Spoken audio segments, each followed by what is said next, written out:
Hello friends, स्वागत है आपका शिक्षा विद प्रीतम पे। वो 12th वाला जो चल रहा था उसी का सीरीज है ये आगे वाला, गॉस के प्रमेय के अनुप्रयोग। इसके दो अनुप्रयोग मैं करवा दूंगा। वैसे तो बहुत सारे हैं, लेकिन उनके दो अनुप्रयोग जो थे वो बहुत ही इंपॉर्टेंट थे, उन्हीं को मैं करवा देता हूँ। उसके बाद एक और होगा जो कि कूलम के नियम का सत्यापन होगा गॉस के नियम से। उसको देखने के बाद हम लोग अगले चैप्टर पे चलेंगे। फिलहाल देखते हैं कि क्या है अनंत विस्तार चादर के लिए इलेक्ट्रिक फ्लक्स। ये गॉस के प्रमेय से सिद्ध करना है कि एक ऐसा चादर है जो कि बहुत बड़ा है और यह चादर जो है एक गॉसीय पृष्ठ के रूप में कार्य करेगा। अब इसके लिए क्या करना है कि इलेक्ट्रिक फ्लक्स निकालना है। तो इसके लिए सबसे पहले इसकी संरचना को ध्यान से देखें कि एक चादर है ये ABCD। इसके मध्य से एक सिलेंडर को गुजारा गया है और इसके 3 भाग हैं। इस सिलेंडर के कितने भाग हैं? 3 भाग। सबसे पहला भाग ये हो गया, ये वाला भाग, दूसरा जो कि चादर के बीच में है और तीसरा जो कि चादर के इस पार है। तो इसकी रचना समझ में आ गई होगी कि एक चादर है अनंत विस्तार का ABCD। इसके मध्य से एक सिलेंडर गुजारा गया है और इस सिलेंडर के 3 भाग हैं। सिलेंडर को 3 भागों में बांटा गया है, इस बेलन को।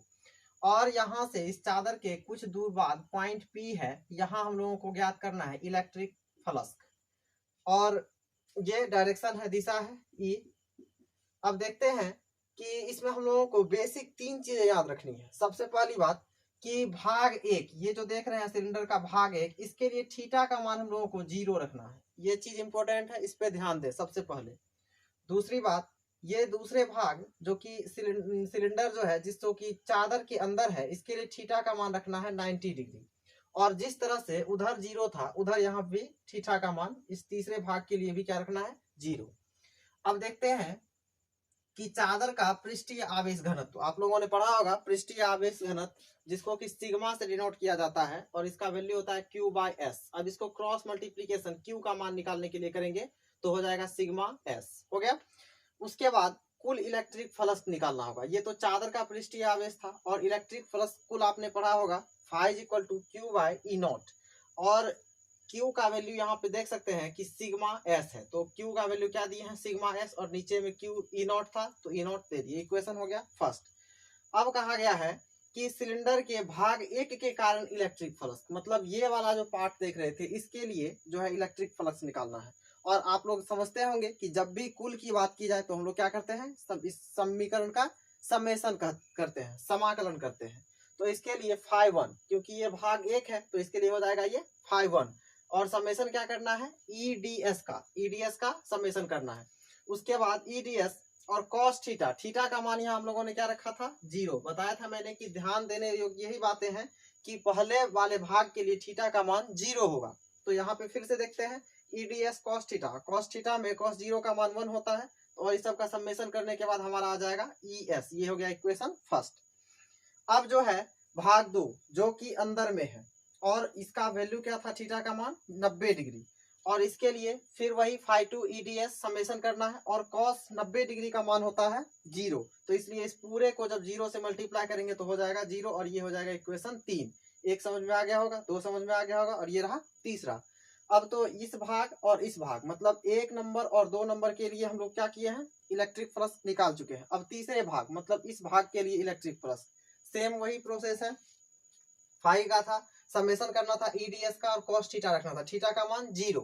अब यहाँ पे क्या हो गया कि 0 करने के बाद जो प्रोसीजर यहाँ पे इक्वेशन सेकेंड में हुआ था इसके लिए मतलब भाग 1 के लिए सेम प्रोसीजर यहाँ होगा और वैल्यू क्या आ जाएगा? ES हो गया। और ये हो जाएगा इक्वेशन फोर्थ, मतलब समेशन करने के बाद हमारा आ गया ES। अब जो है फ्रॉम इक्वेशन 2, 3 एंड 4, 2 क्या है? ES है। उसके बाद 3 क्या है? 0 है। और 4 क्या है? ES है। तीनों को ऐड करते हैं हम लोग।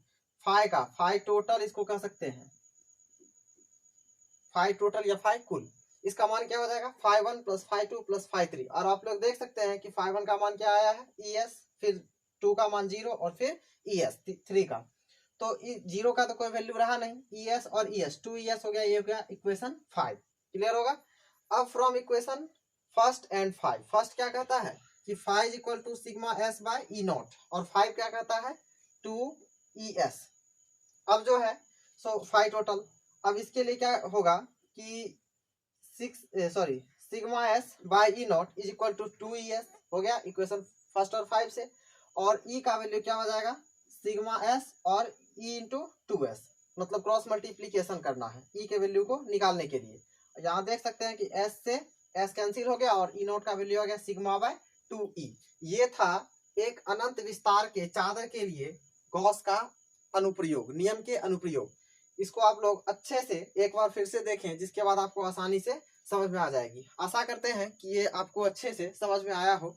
12th वाले जितने भी हैं वो भागे नहीं, कंटिन्यू बने रहे चैनल पे। आप लोगों को वीडियो जरूर प्रोवाइड कराया जाएगा, थोड़ी सी देरी हो सकती है लेकिन वीडियो जरूर प्रोवाइड कराया जाएगा। आप लोग ध्यान से पढ़ें और अच्छे से कमेंट भी करते रहें कि क्या कोई परेशानी है। यदि परेशानी है तो वो भी कमेंट बॉक्स में लिखें, जिससे कि उसको फिर से सॉल्व किया जा सके, आपको समझाया जा सके।